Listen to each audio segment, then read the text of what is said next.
Hey everyone, we got another great question. This question is, should I strive for a relationship or will it fall into place? So that's a really good question. Should we strive? Should we try to find a relationship, or should we just let it fall into place? And so a couple ideas I'll share from you from the Gospel of Matthew.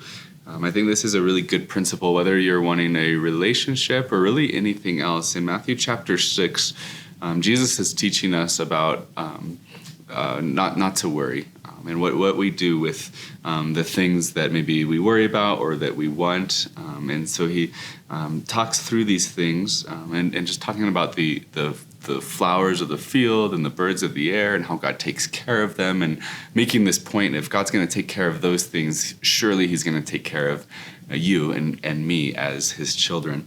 But then after Jesus says all of these things, in verse 33, he says, but seek first the kingdom of God and his righteousness, and all these other things shall be added to you. Therefore, do not worry about tomorrow, for tomorrow will worry about its own things. Sufficient for the day is its own trouble. And so I think we can apply this to this idea and this question: should you strive for a relationship? I think that it's a matter of what are we seeking after? Are we seeking after the God's kingdom and his righteousness? Is that the priority in our lives?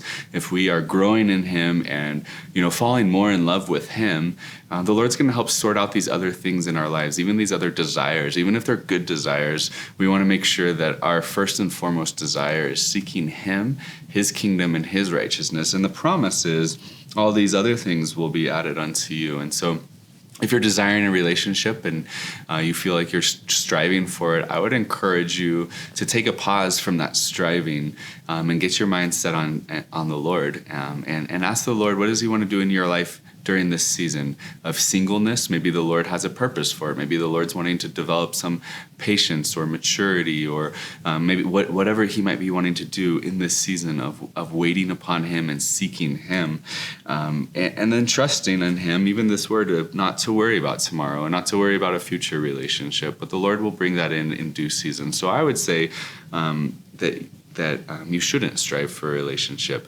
However, if you continue in Matthew chapter 7, God also gives us the open door to ask and to pray and to ask him for the things that we desire. In verse 7 of Matthew 7, he says, "Ask and it will be given to you, seek and you will find, knock and it will be open to you. For everyone who asks receives, and he who seeks finds, and to him who knocks it will be opened."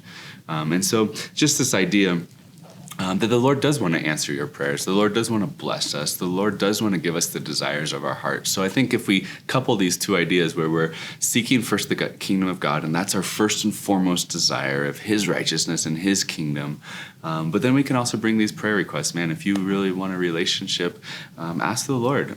Ask the Lord if that would be his will for you, and that you would keep asking and seeking for those things. And as our heart aligns with his heart, he's gonna help us with our prayers of what we need, what we want. But have that boldness to ask the Lord for the things, the desires of your heart. But ask him in this place as well for wisdom of, Lord, not my will, but your will be done. And so I hope this helps and applies to just this question of wanting a relationship. Seek first God's kingdom and his righteousness. Make that priority number one.